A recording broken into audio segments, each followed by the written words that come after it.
Welcome to Sumit sir physics. आज के हम इस वीडियो में आपके लिए लेकर आ गए हैं फिर से नया और इम्पोर्टेंट क्वेश्चन जो आप अभी तक नहीं पढ़े हैं। तो प्लीज आप लोग जरूर अंत तक देखें। अगर ये मेरा वीडियो आपको अच्छा लगा तो प्लीज मेरे चैनल को सब्सक्राइब कर लें। क्वेश्चन देखेंगे, वेरी इंपॉर्टेंट क्वेश्चन है। न्यूक्लियर फ्यूजन, न्यूक्लियर फ्यूजन में दोनों में अंतर क्या है? तो देखते हैं न्यूक्लियर फ्यूजन। तो इसमें देख रहे हैं आप कि न्यूक्लियर फ्यूजन क्या होते हैं। The phenomenon in which splitting of heavy nuclei.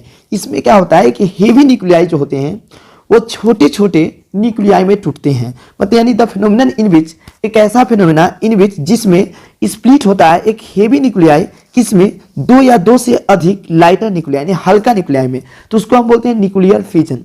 जैसे यहाँ पे एग्जाम्पल देखें, एक हेवी न्यूक्लियाई है और ये क्या हुआ कि स्प्लिट हो गया दो लाइटर न्यूक्लियाई में, तो इसको हम बोलते हैं न्यूक्लियर फ्यूजन। ये आप जो दिख रहा है ये आपका न्यूट्रॉनो है यहाँ पे, कि मतलब इस तरह से अनकंट्रोल होता है कि फिर इस तरह से होते रहेगा, आगे टूटते रहेंगे। चलिए नेक्स्ट देख रहे हैं न्यूक्लियर फ्यूजन। वर्ड से आपको लग रहा है एक में फ्यूजन है एक में फ्यूजन है। फ्यूजन जो होता है वो जैसे एटम बम बनते हैं तो इसी पे काम करते हैं। यहाँ पे फ्यूजन देख रहे हैं, फ्यूजन क्या है? The phenomenon in which combining of two light nuclei, two और more lighter nuclei into a heavy nuclei. दो या दो से अधिक हल्का न्यूक्लियाई जो मिलकर एक हेवी न्यूक्लियाई जो बनता है, इसको हम बोलते हैं न्यूक्लियर फ्यूजन। फ्यूजन वर्ड से लग रहा है ए फ्यू, मतलब यहाँ पे लग रहा है कि टूटना, लेकिन उल्टा होता है, इसमें जुटना होता है। फ्यूजन मतलब क्या होता है? टूटना होता है। तो चलिए ये हम समझ गए। हाइड्रोजन जो आपको हाइड्रोजन जो बम बनते हैं वो काम करते हैं न्यूक्लियर फ्यूजन पे। चलिए नेक्स्ट देखते हैं रेडियो एक्टिविटी। ये आप देख रहे हैं ये बहुत इंपॉर्टेंट है, किसका? एटम एंड न्यूक्लियाई यानी न्यूक्लियाई चैप्टर का। तो देखिए इसको, इट इज ए फेनोमेनन, यह एक फेनोमेनन है in which unstable nucleus undergoes decay by emitting alpha beta gamma particle. कर एक ऐसा फेनोमेना जिसमें हम लोग जानते हैं कि जो स्टेबल न्यूक्लियस नहीं होगा यानी अनस्टेबल होगा, वो अपने आप को स्टेबल बनाने के लिए अपने आप को डीके करता है, जिसमें से अल्फा बीटा और गामा पार्टिकल निकलता है। इस फेनोमेना को हम क्या बोलते हैं? Radio activity. Radio activity it is first order reaction. एक ऐसा ऑर्डर रिएक्शन होता है, फर्स्ट ऑर्डर रिएक्शन। ये जो होता है independent on temperature of decay on और ह्यूमिडिटी। यहाँ पे छोड़िए इस चीज को, अब हम इसको पहले समझते हैं कि अल्फा और बीटा और गामा डीके क्या होता है। तीन तरह के डीके होते हैं। There are three types of decay. There are three types of decay. तीन तरह के डीके में पहला अल्फा डीके याद रखिए, अल्फा डीके। दूसरा बीटा डीके, तीसरा गामा डीके। तीन तरह के डीके हुए। अगर आप मेरे चैनल को सब्सक्राइब नहीं किए तब आप अभी ही सब्सक्राइब कर ले। चलिए नेक्स्ट, अल्फा डीके, बीटा और गामा। यानी यहाँ पे एक एक करके हम समझते हैं एक एक करके कि क्या होता है अल्फा डीके। सबसे पहले समझेंगे alpha decay. In this decay, या इस डीके में मास जो होता है डिक्रीज करता है, मास डिक्रीज बाय 4। कितना से डिक्रीज करता है? 4 से।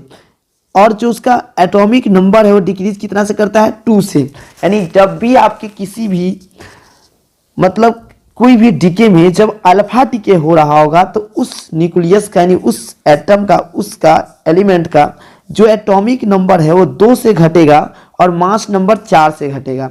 जैसे हम लिख रहे हैं एक्स कोई एलिमेंट है, चाहे यहाँ पे देख रहे हैं इसका एटॉमिक नंबर जेड है, एटॉमिक मास ए है, तो इसमें से अगर अल्फा पार्टिकल निकल गया, अल्फा पार्टिकल किसको बोलते हैं? हीलियम पार्टिकल को बोलते हैं। यानी 2 और 4 को बोलते हैं, ये पॉजिटिव चार्ज पार्टिकल होता है। आपसे कभी कभी ये पूछ सकता है कि अल्फा पार्टिकल कैसा होता है, तो पॉजिटिवली चार्ज पार्टिकल होता है।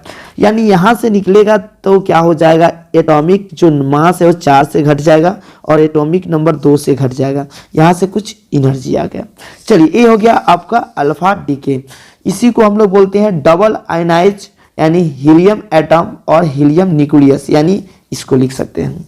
नेक्स्ट जो हम लोग देखने जा रहे हैं वो है बेटा डीके यानी बीटा डीके बोल रहे हैं। द इमिशन ऑफ बेटा पार्टिकल फ्रॉम अनस्टेबल न्यूक्लियस। यानी कह रहे हैं जब इमिशन होगा किसका? बीटा पार्टिकल का। कहाँ से? अनस्टेबल न्यूक्लियस से, मतलब जो स्टेबल नहीं है न्यूक्लियस, वो अपने आप को स्टेबल बनाने के लिए खुद को डीके करते हैं, और वो डीके करते हैं तो अल्फा बीटा गामा करते हैं। तो एक ऐसा इमिशन जिसमें अल्फा पार्टिकल निकल रहा होगा उसको अल्फा डीके बोलते हैं। एक ऐसा डीके जिसमें बीटा पार्टिकल निकलेगा उसको बीटा डीके बोलते हैं।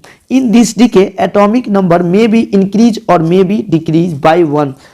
देखिए एक ऐसा डीके जिसमें एटॉमिक नंबर 1 से बढ़ सकता है या 1 से घट सकता है, उस तरह के डीके को हम बोलते हैं beta decay. In this decay mass remain unchange, एक ऐसा डीके जिसमें मास रिमेन अनचेंज होगा। चलिए अब बीटा डीके दो तरह के होता है, एक बीटा नेगेटिव और एक beta positive decay. Beta positive और बीटा नेगेटिव, ज़्यादा समय हम लेंगे नहीं, प्लीज़ आप लोग पूरा केयर करें, देखिए। अगर आप इसको स्क्रीनशॉट ले सकते हैं, कॉपी में नोट कर सकते हैं, क्योंकि लिखिएगा तो आपको याद रहेगा। तो इसलिए प्लीज़ आप लोग भी मेरे साथ साथ मेहनत कीजिए, ये फिक्स है कि आपका रिजल्ट बेहतर होगा अगर मेरे वीडियो को पूरे देखते हैं तो। अभी हम शॉर्ट लॉन्ग सब कुछ डिस्कशन करेंगे, अभी 4-5 वीडियो ऐसा अपलोड करेंगे जिससे एकदम हूबहू क्वेश्चन वही रहेंगे। तो प्लीज़ अगर अभी तक मेरे चैनल को सब्सक्राइब नहीं किए तो आप पहले चैनल को सब्सक्राइब कर लें। चलिए यहाँ पे अगर बीटा पॉजिटिव डीके बोल रहे हैं तो जिसमें क्या होता है, बीटा पॉजिटिव डीके में एटॉमिक नंबर 1 से घट जाते हैं और बीटा नेगेटिव डीके में एटॉमिक नंबर 1 से बढ़ जाते हैं। तो ये हो गया आपका पॉजिटिव डीके और नेगेटिव डीके। इसमें जो होता है electron produce inside a nucleus, ठीक है। यहाँ पे अब हम लोग देखने जा रहे हैं गामा डीके। नेक्स्ट जो है gamma decay. In this decay no change in mass, इसमें कोई मास का एटॉमिक नंबर का चेंजिंग नहीं होता है। आपसे पूछ सकता है ऐसा कौन सा डीके है जिसमें एटॉमिक नंबर मास का चेंज नहीं होता है, तो बोलिएगा गामा डीके। कौन सा decay? Gamma decay. In this decay radiation of electromagnetic wave, इस डीके में क्या होता है तो इलेक्ट्रोमैग्नेटिक वेव का रेडिएशन होता है। हाईली एनर्जेटिक इलेक्ट्रोमैग्नेटिक वेव यहाँ से निकलते हैं, हाईली जो आपका एनर्जेटिक इलेक्ट्रोमैग्नेटिक वेव निकलते हैं, और जिसका शॉर्टर वेवलेंथ होता है किससे? एक्सरे से।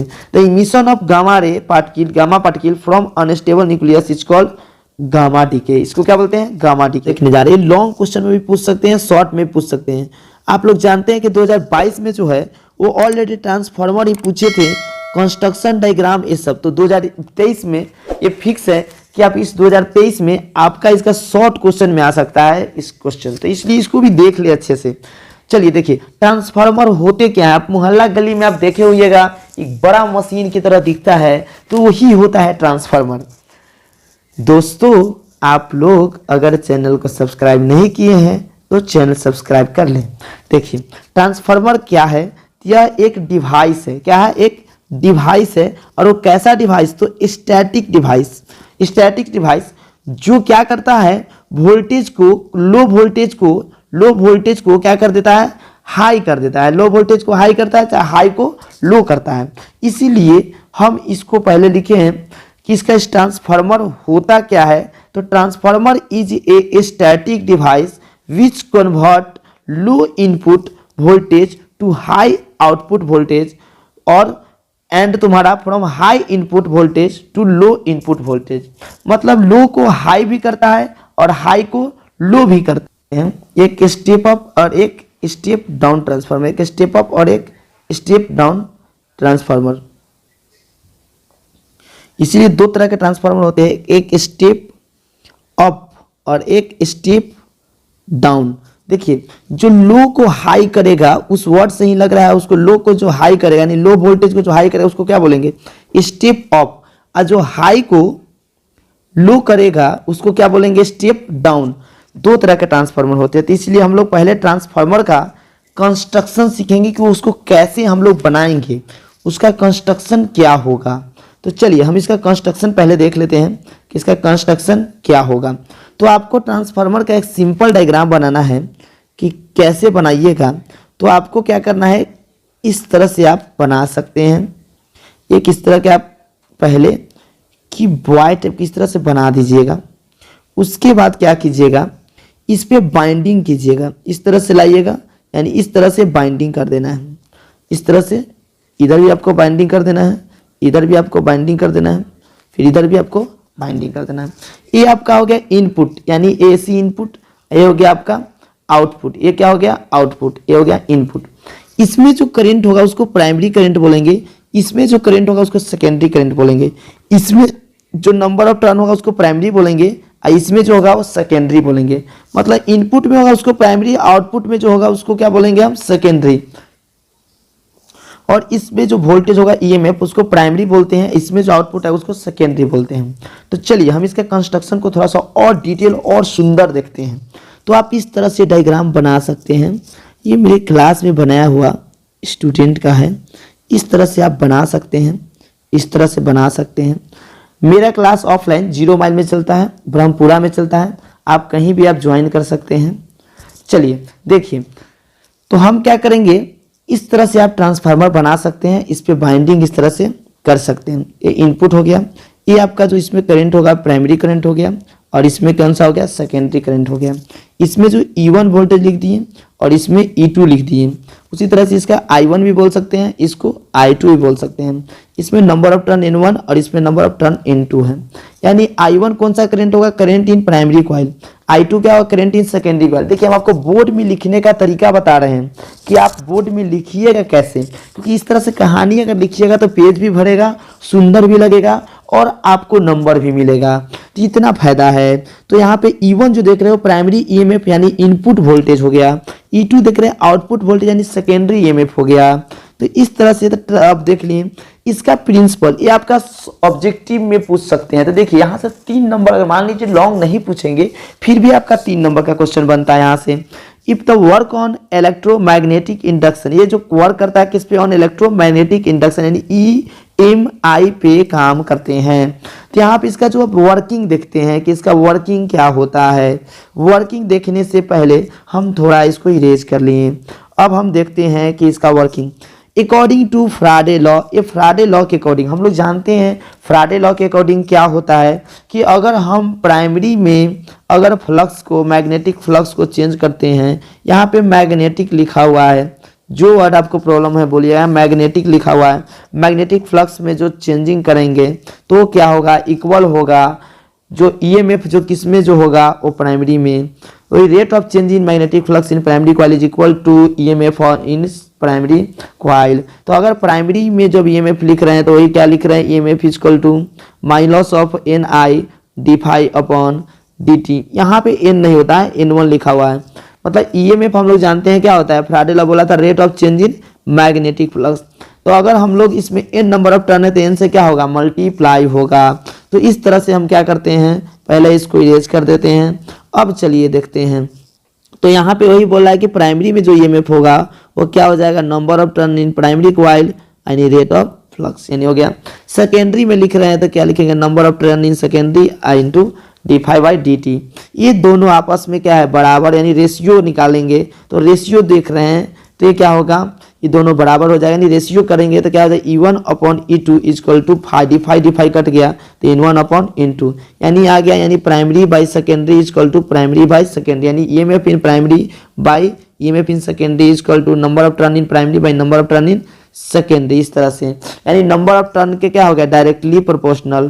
तो देखिए अब पावर कंजर्वेशन, जो इसमें जो पावर जो होते हैं इसमें ट्रांसफार्मर में वो पावर कंजर्व रहते हैं। तब पावर का फॉर्मूला हम लोग जानते हैं V इंटू आई होता है। अगर हम प्राइमरी में लिख रहे हैं तो क्या लिखेंगे, voltage in primary current in primary equal to voltage in secondary और करंट इन सेकेंडरी। अब यहाँ से आप क्या कर सकते हैं, E1 को इधर ले आइए, I1 को इधर ले जाइए, यानी E1 by E2 equal to I2 by I1। हम लोग जानते हैं कि E1 बाई E2 जो है वो क्या हो जाएगा, N1 बाई N2 के बराबर। तो इस तरह से एक रिलेशन आ गया, प्राइमरी बाई सेकेंडरी जो ईएमएफ का रेशियो जो है वो प्राइमरी ऊपर में, नीचे सेकेंडरी में जो होगा वो क्या हो जाएगा, सेकेंडरी में करंट बाई प्राइमरी में, यानी करंट का इन्वर्सली हो गया, नंबर टर्न के क्या हो गया, डायरेक्टली हो गया। तो इस तरह से आपसे पूछ सकते हैं। कुछ टर्म जो है आपको थोड़ा समझा देते हैं, ऑब्जेक्टिव में पूछे जाते हैं। तो ऑब्जेक्टिव में क्या पूछे जाते हैं इस चीज़ को आप थोड़ा समझ लीजिए। तो ऑब्जेक्टिव में पूछते हैं कि अगर स्टेप ऑफ ट्रांसफार्मर होगा, अगर पूछते हैं कि स्टेप ऑफ ट्रांसफार्मर के लिए, स्टेप ऑफ ट्रांसफार्मर के लिए नंबर ऑफ टर्न किस में ज़्यादा होगा, तो स्टेप ऑफ मतलब सेकेंडरी में ज़्यादा होगा प्राइमरी से, यानी आउटपुट में ज़्यादा होगा प्राइमरी से। तो ईएमएफ भी क्या होगा, सेकेंडरी में ज़्यादा होगा प्राइमरी से। और स्टेप डाउन अगर बोल रहे हैं, स्टेप डाउन अगर हम बोल रहे हैं तो नंबर ऑफ टर्न प्राइमरी में जो होगा सेकेंडरी से ज़्यादा होगा, ईएमएफ जो प्राइमरी में होगा सेकेंडरी से ज़्यादा होगा। तो ये हो गया स्टेप डाउन का। चलिए नेक्स्ट ये मेरा ट्रांसफार्मर कंप्लीट हुआ इस तरह से। अगर आपको प्रॉब्लम है तो कमेंट करें, जो वीडियो आप चाहते हैं नेक्स्ट में वो बोलें, हम नेक्स्ट वीडियो में ज़रूर अपलोड करें। चलिए तो नेक्स्ट हम लोग देखने जा रहे हैं कि साइक्लोट्रॉन होते क्या हैं। तो ये सीबीएसई के सिलेबस से डिलीट कर दिए हैं। अगर आप सीबीएसई के स्टूडेंट हैं तो आराम से इसको छोड़ सकते हैं। साइक्लोट्रॉन क्या है, एक्सप्लेन इट, और इसको एक्सप्लेन करना है, इसका कंस्ट्रक्शन को, इसका वर्किंग को। तो साइक्लोट्रॉन देखिए है क्या, तो हमको आपको अगर हम बोले कि कोई चार्ज को एक्सेलरेट करवाइए, तो एक्सेलरेट हम दौड़ा के तो नहीं ना करवा सकते हैं, उसको लेके दौड़ने तो नहीं ना लगेंगे। तो उसी के लिए एक डिवाइस यूज किए थे। एक साइक्लोट्रॉन क्या है, एक सिंपल डिवाइस है जिसको हम यूज करते हैं, उपयोग करते हैं चार्ज को एक्सेलरेट करने के लिए। अब वो भी कौन सा चार्ज, पॉजिटिव चार्ज को। It is based on motion of charge particle in uniform magnetic field. जो इसमें क्या करते हैं हम लोग, मोशन कराते हैं चार्ज पार्टिकल को, किसमें, यूनिफॉर्म मैग्नेटिक फील्ड में। तो अब हम इसका कंस्ट्रक्शन देखते हैं। यानी साइक्लोट्रॉन समझ गया, साइक्लोट्रॉन क्या है, एक डिवाइस है जो पॉजिटिव चार्ज को एक्सेलरेट करवाते हैं, किसमें, यूनिफॉर्म मैग्नेटिक फील्ड में। तो देखिए इसका construction, it consist of a magnet, एक क्या होता है, magnet, are represented by north and south, जिसमें नॉर्थ और साउथ से हम लोग क्या करते हैं, रिप्रेजेंट करते हैं। दूसरा इसमें जो हम यूज करते हैं, two dees shape metallic hollow हम लोग एक यूज करते हैं। यानी यहाँ पे जो है आप और भी इसको लिख सकते हैं। इसको क्या लिखेंगे कि इसे थोड़ा ज़्यादा लिख सकते हैं। एक तो पहले मैग्नेट यूज कर रहे हैं, यहाँ पे एक देख रहे हैं नॉर्थ पोल और एक साउथ पोल, यहाँ मैग्नेट यूज कर लिए। एक नेक्स्ट यहाँ पे ऑसिलेटर लगा हुआ है। ऑसिलेटर क्या करता है, ये सोर्स यानी वोल्टेज बाहर से प्रोवाइड कर रहा है, यहाँ पे एक ऑसिलेटर लगा हुआ है। तो कंस्ट्रक्शन में जो जो यूज किए उसको लिख दीजिए। एक ऑसिलेटर यूज किए, एक मैग्नेट यूज किए, दो डीज शेप यानी डी शेप का D1 और D2 डीज जो हम लोग यूज किए, और एक पॉजिटिव चार्ज पार्टिकल यानी टारगेट जो यूज किए। अब क्या करते हैं, ये जो मैग्नेट जो दिख रहा है नॉर्थ पोल और साउथ पोल, ये मैग्नेटिक फील्ड प्रोड्यूस करता है। यानी देखिए हम लोग क्या यूज किए हैं, एक दो डीज यूज किए हैं। तो यहाँ पे डीज इस तरह से दो डीज मेटेलिक हॉलो यूज किए हैं दोनों तरफ से। ये हम लोग क्या कर रहे हैं, डीज का ये प्रयोग कर रहे हैं। इस तरह से आपका ये डीज हो गया। इसके बाद यहाँ पे दो मैग्नेट ऊपर में एक नॉर्थ यानी साउथ लगा दिए हम लोग। तो ये क्या करेगा, आपको मैग्नेटिक फील्ड प्रोड्यूस करेगा। और यहाँ कनेक्ट कर दिए क्या, ऑसिलेटर से। तो ऑसिलेटर हमको क्या करेगा, सोर्स प्रोवाइड करेगा। तो यही ऑसिलेटर यूज किए, मैग्नेट यूज किए, डीज यूज किए। अब क्या करेंगे, इसका वर्किंग देखते हैं। At any instant let a consist D1 and D2। D1 जो है इसको हम कर दिए नेगेटिव से कनेक्ट, और D2 को कर दिए किससे, पॉजिटिव से, क्योंकि ऑसिलेटर यहाँ से पॉजिटिव निकला, यहाँ से नेगेटिव निकला। तो D1 किससे कनेक्ट हो गया, नेगेटिव से, और D2 किससे हो गया, पॉजिटिव से। तो हम लोग जानते हैं कि यहाँ पे फील्ड क्रिएट होगा, कौन सा फील्ड, इलेक्ट्रिक फील्ड। तो इस तरह से आपका इलेक्ट्रिक फील्ड क्रिएट हो जाएगा। यानी due to this positive charge particle attract toward D1। जैसे ही अब इसमें पॉजिटिव चार्ज रख दिए, तो ये पॉजिटिव चार्ज जो होगा किसके तरफ घूमने लगेगा, इस D1 के तरफ, इसके तरफ जाने लगेगा। अब क्या होगा, जैसे ही जाएगा तो हम लोग जानते हैं कि मैग्नेटिक फील्ड क्या है, उस चार्ज के परपेंडिकुलर है। मतलब इस चीज़ को समझिएगा कि अगर मैग्नेटिक फील्ड इस डायरेक्शन में है, अब कोई चार्ज पार्टिकल इधर आपको मूव कर रहा है v वेलोसिटी से, तो इस पे लगता है फोर्स, और वो फोर्स होता है Q into V cross B। यानी क्या होगा, QVB साइन थीटा, यानी थीटा कितना है, 90 डिग्री। तो यानी क्या हो गया, 1। और इसका जो डायरेक्शन हम जानते हैं कि अगर चार्ज अगर मैग्नेटिक फील्ड के परपेंडिकुलर मूव करता है तो उसका पाथ कैसा बन जाता है, सर्कुलर। कैसा बन जाएगा, सर्कुलर। तो इसमें क्या होगा कि जैसे ही चार्ज इधर मूव करेगा, और इसमें क्या है, मैग्नेटिक फील्ड, तो ये क्या करेगा, एक सर्कुलर पाथ पे चार्ज घूमना स्टार्ट करेगा। यानी इस तरह से क्या होगा, एक सर्कुलर पाथ पे घूमेगा। तो इस तरह से आप समझिए कि क्या हुआ कि चार्ज यहाँ पे क्या करने लगा, इस तरह से आपका मूव करने लगा सर्कुलर पाथ पे, यानी यहाँ पे जो चार्ज था। तो ये क्या हो गया कि due to positive charge attract toward D1, यानी पॉजिटिव चार्ज अट्रैक्ट D1 की तरफ होने लगा। Now the charge inside D1 and inside there the no electric field anywhere, मतलब कर रहा है कि यहाँ पे जो मैग्नेटिक फील्ड है जो क्या है परपेंडिकुलर है उस चार्ज को जो यूनिफॉर्म कर रहा है, तो जिसके कारण ये क्या होगा बिकम्स ए सर्कुलर पाथ। तो कैसा पाथ होने लगा, सर्कुलर पाथ। देखिए अभी हम देख रहे हैं कि सर्कुलर पाथ अगर घूम रहा है तो देखिए उस पर फोर्स लगा, ये वाला फोर्स, यानी वो जो घूम रहा है उस पर क्या फोर्स लगा, इतना लग रहा है आपका अंदर की तरफ जो भी अपना QVB ये लग रहा है, और यहाँ मतलब जो बाहर की तरफ ये हो गया QVB। अंदर की तरफ हम लोग जानते हैं centrifugal force, centripetal force mv²/r। तो ये दोनों फोर्स एक दूसरे को बैलेंस करेगा, और यहाँ से मेरा V से V कैंसिल होगा, और यहाँ से एक रेडियस कैलकुलेट करके आ जाएगा mv/qv। ये आ गया मेरा रेडियस उसका। अब हम इसका टाइम पीरियड निकाल सकते हैं। टाइम पीरियड क्या होता है 2πr/v। तो हम लोग r के जगह पे रख दिए mv/qv, v से v कट गया, यानी क्या हो गया 2πm/qv। यहाँ से आ गया मेरा टाइम पीरियड का फॉर्मूला। देखिए ऑब्जेक्टिव में ये पूछ सकते हैं, ये पूछ सकते हैं, और ये फ्रीक्वेंसी हो गया। फ्रीक्वेंसी क्या होता है 1/t। तो यहाँ से आपका हो गया। तो आप प्लीज़ इसको 2 बार करके देखिए, अगर एक बार में समझ में नहीं आया तो। अगर अभी तक मेरे चैनल को सब्सक्राइब नहीं किए तो आप लोग सब्सक्राइब